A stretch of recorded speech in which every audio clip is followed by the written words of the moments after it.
Hi friends, ఎలా ఉన్నారందరూ?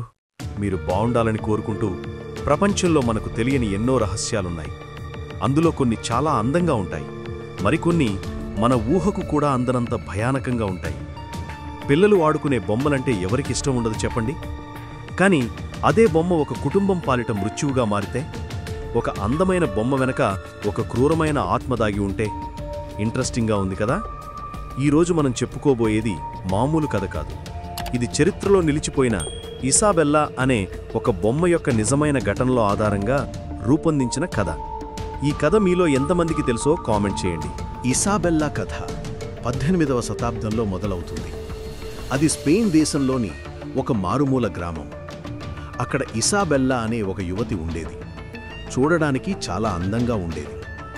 ఆమెకు క్షుద్ర విద్యలు అంటే విపరీతమైన ఆసక్తి. ఆమె తన అందంతో ఎంతో మందిని ఆకర్షించేది. కానీ ఆమె మనసు నిండా కక్ష, పగ నిండి ఉండేవి.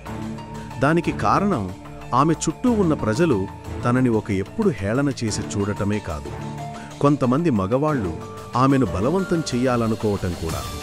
క్షుద్ర పూజలు, మంత్రిక విద్యలు చేస్తుంది అనే కారణాల వల్ల ఆ గ్రామ ప్రజలు ఆమెను ఊరంతా నగ్నంగా తిప్పుతూ రాళ్లతో కొట్టి చిత్రహింసలు చేసేవారు. ఆ బాధలు తట్టుకోలేక ఒకరోజు తన ఇంటిలో ఆత్మహత్య చేసుకుని చనిపోయింది. కాని చనిపోయే ముందు ఇసాబెల్లా తన ఆత్మను ఒక అందమైన పింగాణీ బొమ్మలో బంధించుకుంది. నాకు చావులేదు, నన్ను తాకిన ప్రతి ఒక్కరూ నరకం చూస్తారు అని శపించి ఆమె మరణించింది. ఆ రోజు నుంచి ఆ బొమ్మ ఎక్కడికి వెళితే అక్కడ మరణాలు సంభవించేవి. చేతులు మారుతూ మారుతూ ఆ బొమ్మ చివరకు లండన్లోని ఒక పురాతన వస్తువుల దుకాణానికి చేరుకుంది. అలా కొన్నేళ్లు గడిచాయి. అది 2005వ సంవత్సరం. ఆ ప్రాంతానికి కొత్తగా వచ్చిన జాన్ మరియు మేరీ అనే దంపతులు తమ 7 ఏళ్ల కూతురు ఎమిలీతో కలిసి లండన్లోని ఒక కొత్త ఇంట్లో దిగారు. ఎమిలీ చాలా నిశ్శబ్దంగా ఉండే పిల్ల. ఆమెకు స్నేహితులు ఎవరూ లేకపోవడంతో జాన్ ఆమె పుట్టినరోజున ఏదైనా ప్రత్యేకంగా ఇవ్వాలనుకున్నాడు. ఒకరోజు జాన్ ఇంటికి వస్తూ ఒక యాంటిక్ షాప్లో ఆగి అక్కడ ఒక అందమైన బొమ్మని చూశాడు. తెల్లటి గౌను, బంగారు రంగు జుట్టు, నీలిరంగు కళ్లతో ఆ బొమ్మ ఎంతో ఆకర్షణీయంగా ఉంది. కాని దాని కళ్లల్లో ఏదో తెలియని మాయ ఉంది. షాప్ యజమాని ఆ బొమ్మను అమ్మడానికి ఇష్టపడలేదు. సార్, ఆ బొమ్మ మంచిది కాదు, దాన్ని తీసుకెళ్లకండి అని హెచ్చరించాడు. కాని జాన్ అది పట్టించుకోకుండా ఆ బొమ్మను కొని ఇంటికి తెచ్చాడు. ఆ బొమ్మే ఇసాబెల్లా. ఎమిలీ ఆ బొమ్మను చూడగానే ఎంతో ఆనందపడి ఈ బొమ్మ ఎంత అందంగా ఉందో అని దానికి ఇసాబెల్లా అని పేరు పెట్టింది. ఆశ్చర్యకరంగా ఆ బొమ్మ వెనుక కూడా అదే పేరు రాసి ఉంది. ఎమిలీ ఉదయం లేచిన దగ్గర నుంచి రాత్రి పడుకునే వరకు ఆ బొమ్మతోనే ఉండేది. మొదటి 2 రోజులు అంతా బాగానే ఉంది. కాని 3వ రోజు రాత్రి నుంచి ఆ ఇంట్లో వింతలు మొదలయ్యాయి. అర్ధరాత్రి వేళ మేరీకి కిచెన్లో ఎవరో నడుస్తున్న శబ్దాలు వినిపించేవి. చిన్నపిల్లల అడుగుల చప్పుడు వినిపించేది. వెళ్ళి చూస్తే ఎవ్వరూ ఉండేవారు కాదు. కాని కిచెన్లోని వస్తువులు చెల్లాచెదురుగా పడి ఉండేవి. మేరీకి ఎందుకు ఇలా జరుగుతుందో అర్థమయ్యేది కాదు. ఒకరోజు రాత్రి ఎమిలీ గదిలో నుండి గుణుగుతున్న శబ్దాలు వినిపించాయి. జాన్ డోర్ దగ్గరికి వెళ్ళి విన్నాడు. ఎమిలీ ఎవరో ఇద్దరితో మాట్లాడుతున్నట్లు ఉంది. నువ్వు ఎందుకు ఏడుస్తున్నావు అని ఎమిలీ అడుగుతోంది. దానికి సమాధానంగా వయసు మళ్ళిన స్త్రీ గొంతు వినిపించింది. నాకు ఆకలిగా ఉంది, నాకు రక్తం కావాలి అని భయంకరంగా చెప్పింది. జాన్ భయంతో డోర్ తీసి చూస్తే ఎమిలీ నిద్రపోతూ ఉంది. పక్కనే ఇసాబెల్లా బొమ్మ కూర్చోబెట్టి ఉంది. కాని ఆ బొమ్మ ముఖం ఇంతకు ముందు ఉన్నట్టు లేదు. దాని పెదవుల మీద ఒక రకమైన దెయ్యపు నవ్వు కనిపించింది. రోజులు గడిచే కొద్దీ ఎమిలీ ప్రవర్తనలో విపరీతమైన మార్పులు వచ్చాయి. ఆమె ఎవరితోనూ మాట్లాడటం మానేసింది.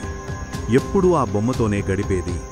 ఆమె చేతుల మీద, కాళ్ల మీద చిన్న చిన్న గీతలు కనిపించడం మొదలయ్యాయి. తల్లిదండ్రులు అడిగితే ఇసాబెల్లాకు కోపం వచ్చింది, అందుకే కొట్టింది సని చెప్పేది. ఎమిలీ ప్రవర్తన చూసి జాన్కి ఏమి చెయ్యాలో తెలిసేది కాదు. బొమ్మ ఎమిలీకి కనిపించకుండా దాచేస్తే ఏమైనా మార్పు వస్తాదేమోవని పై అంతస్తులో అటక మీద ఎమిలీకి అందకుండా దాచేశాడు. ఒకరోజు రాత్రి వర్షం విపరీతంగా కురుస్తోంది. కరెంటు పోయింది. ఇల్లంతా చీకటి. మేరీ కొవ్వొత్తి పట్టుకుని హాల్లోకి వచ్చింది. అకస్మాత్తుగా ఆమెకు సోఫా మీద కూర్చున్న ఇసాబెల్లా బొమ్మ కనిపించింది. ఉదయం ఆ బొమ్మను ఎమిలీకి అందకుండా పైనబెట్టారు. మరి ఇక్కడికి ఎలా వచ్చింది అని భయపడుతూనే మేరీ ఆ బొమ్మను తీయడానికి దగ్గరికి వెళ్ళింది. ఆమె ఆ బొమ్మను ముట్టుకోగానే ఆ బొమ్మ తల ఒక్కసారిగా మేరీ వైపు తిరిగింది. ఆ బొమ్మ కళ్ళు తెల్లగా దయ్యం కళ్ళలాగా మారిపోయాయి. నన్ను వదిలేయండి అని భయంకరంగా అరుస్తూ మరింత వికృతంగా తయారయ్యింది. మేరీ భయంతో స్పృహ కోల్పోయింది. జాన్ వచ్చి చూసేసరికి మేరీ నేలమీద పడి ఉంది. ఆ బొమ్మ మాయమైపోయింది. వెతకగా ఆ బొమ్మ ఎమిలీ గదిలో ఎమిలీ గుండెమీద కూర్చుని ఉంది. ఎమిలీ ఊపిరి పీల్చుకోవడానికి ఇబ్బంది పడుతోంది. జాన్ వెంటనే ఆ బొమ్మను విసిరికొట్టాడు. కాని ఆ బొమ్మ గోడకు తగిలి కింద పడలేదు. గాలిలో తేలుతూ జాన్ వైపు చూసింది. ఇక ఆ బొమ్మ ఇంట్లో ఒక్క క్షణం కూడా ఉండటం సేఫ్ కాదని జాన్ గ్రహించాడు. బయట భయంకరమైన గాలివాన. జాన్, మేరీ ఆ బొమ్మను తీసుకొని కారులో బయలుదేరారు. ఊరికి చివరన ఉన్న ఒక లోతైన నదిలో ఒక పెద్ద రాయిని ఆ బొమ్మకు కట్టి, ఇక ఎప్పటికీ మా జీవితాల్లోకి రాకు అని ప్రార్థిస్తూ నీటిలో పడేశారు. ఆ బొమ్మ మునిగిపోవటం చూసి వారు ఊపిరి పీల్చుకున్నారు. కానీ వారు ఇంటికి తిరిగి వచ్చేసరికి ఇంటి మెయిన్ డోర్ బార్లా తెరిచి ఉంది. ఇంటి లోపల నుండి ఒక రకమైన కుళ్ళిన వాసన వస్తోంది. హాల్లోకి అడుగుపెట్టగానే జాన్ కాళ్ల కింద తడి తగిలింది.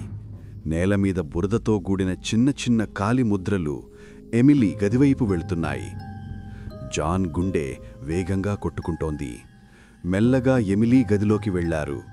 రూంలో సామాన్లు అన్నీ చెల్లాచిల్లరగా పడేసి ఉన్నాయి. మళ్లీ బయటకొచ్చి చూశారు. డైనింగ్ టేబుల్ మీద నదిలో పడేసిన ఆ ఇసబెల్లా బొమ్మ కూర్చుని ఉంది. దాని బట్టల నుండి ఇంకా మురికినీరు కారుతోంది. దాని పక్కనే ఎమిలీ నిలబడి ఉంది. ఎమిలీ అని జాన్ పిలిచాడు. మెల్లగా ఎమిలీ తల పైకెత్తింది. ఆమె కళ్ళు పూర్తిగా తెల్లగా మారిపోయాయి. ఆమె ముఖంలో ఏమాత్రం అమాయకత్వం లేదు. ఆమె చేతిలో ఒక కత్తితో జాన్కి ఎదురుగా నిలబడి ఉంది. అకస్మాత్తుగా ఎమిలీ గొంతు నుండి చిన్నపిల్లల వాయిస్ కాకుండా దయ్యపు గొంతుతో, "నన్ను నీటిలో పడేస్తారా? నన్ను ఎవరూ నాశనం చెయ్యలేరు" అంటూ ఎమిలీ అమాంతం గాలిలోకి లేచింది. చేతిలో కత్తితో ఒక్కసారిగా జాన్ మీదకు దూకింది. జాన్ ఆమెను అడ్డుకునే ప్రయత్నం చేశాడు. కాని ఎమిలీలో ఉన్నది 7 ఏళ్ల పాపబలం కాదు, ఒక ప్రేతాత్మకి ఉన్నంత బలం. జాన్ను విసిరి కొట్టగానే అతను వెళ్లి గోడకు గుద్దుకున్నాడు. మేరీ పరిగెత్తుకుంటూ వెళ్లి అక్కడ ఉండే చర్చి ఫాదర్కి ఫోన్ చేసి విషయం చెప్పింది. పరిస్థితిని అర్థం చేసుకున్న చర్చి ఫాదర్ వెంటనే అక్కడికి చేరుకున్నాడు. జీసస్ అని ప్రార్థిస్తూ సిలువని ఎమిలీ వైపు చూపిస్తూ, "in the name of God leave the child" అంటూ బిగ్గరగా ప్రార్థిస్తున్నాడు. ఎమిలీ ఒక్కసారిగా కింద పడిపోయింది. తన వెంట తీసుకువచ్చిన పవిత్ర జలాన్ని ఎమిలీపైన చల్లాడు. ఆ పవిత్ర జలం తగలగానే ఎమిలీ నోటి నుండి దట్టమైన నల్లటి పొగ బయటకు వచ్చింది. ఆ పొగ గాలిలో ఒక భయంకరమైన స్త్రీ ఆకారాన్ని సంతరించుకుంది. ఆ ఆకారం ఎమిలీ వైపు చూస్తూ, "నేను మళ్లీ వస్తాను, నా పగ తేరలేదు" అని శపిస్తూ ఒక సుడిగాలిలా బయటకు వెళ్ళిపోయింది. ఆకారం బయటకు వెళ్ళిపోగానే ఎమిలీ స్పృహ కోల్పోయింది. బొమ్మ పక్కనే పడి ఉంది. పరిస్థితి సద్దుమణిగింది అనుకుని ఆ బొమ్మ ఏంటి, అందులో ఏముంది చూద్దామని చర్చ్ ఫాదర్ బొమ్మని తీసుకుని పరిశీలిస్తుండగా ఇసాబెల్లా అనే పేరు కనిపించి ఫాదర్కి చెమటలు పట్టేసి వణికిపోతున్నాడు. కంగారు పడుతూ జాన్ మరియు మేరీలను పిలిచి, "ఇది మామూలు బొమ్మ కాదు, దశాబ్దాలకు పైగా పగ తీర్చుకోవడానికి వేచి చూస్తున్న భయంకరమైన ప్రేతాత్మ. దీనిని ఎదుర్కోవడం చాలా కష్టం. ఇది ఇక్కడ ఉండకూడదు. దీనిని నేను నా వెంట తీసుకెళ్లి పారానార్మల్ స్టడీస్ చేసే నిష్ణాతుల దగ్గర పెడతాను" అని చెప్పి కొంచెం పవిత్ర జలాన్ని జాన్కి ఇచ్చి అక్కడ నుంచి వెళ్ళిపోయాడు. ఆ రాత్రి తర్వాత జాన్ కుటుంబం ఆ ఇంటిని శాశ్వతంగా వదిలిపెట్టింది. ఆ బొమ్మను ఒక ప్రముఖ పారానార్మల్ ఇన్వెస్టిగేటర్ తనతో పాటు తీసుకువెళ్ళాడు. దాన్ని మంత్రించిన ఒక పవిత్రమైన గాజు పెట్టెలో బంధించి ఉంచారు. ఇప్పటికీ అర్ధరాత్రి వేళ ఆ మ్యూజియంలో ఆ పెట్టెలో నుండి ఆ బొమ్మ కదలడం, గాజును గోళ్లతో గీస్తున్న కీచ్ కీచ్ అనే శబ్దాలు వినిపిస్తాయని అక్కడి వారు చెబుతుంటారు. ఆ బొమ్మ కళ్ళలోకి చూసిన వారికి పీడకలలు రావడం, అనారోగ్యం కలగడం జరుగుతూనే ఉంది. ఆ బొమ్మ మీద ఇప్పటికీ ఒక బోర్డు వేలాడుతూ ఉంటుంది. Warning, positively do not open అని, హెచ్చరిక, ఎట్టి పరిస్థితుల్లోనూ తెరవరాదు అని. కాబట్టి మిత్రులారా, అందంగా ఉంది కదా అని లేదా వింతగా ఉంది కదా అని ఏ వస్తువునైనా ఇంటికి తెచ్చుకునే ముందు ఆలోచించండి. ఎందుకంటే ఆ వస్తువుతో పాటు మీరు మీ చావును కూడా ఇంటికి ఆహ్వానిస్తూ ఉండవచ్చు. ఈ కథ మీకు నచ్చినట్లయితే లైక్ చేయండి. మరిన్ని ఇలాంటి భయానక నిజమైన కథల కోసం మా ఛానల్ని సబ్స్క్రైబ్ చేసుకోండి.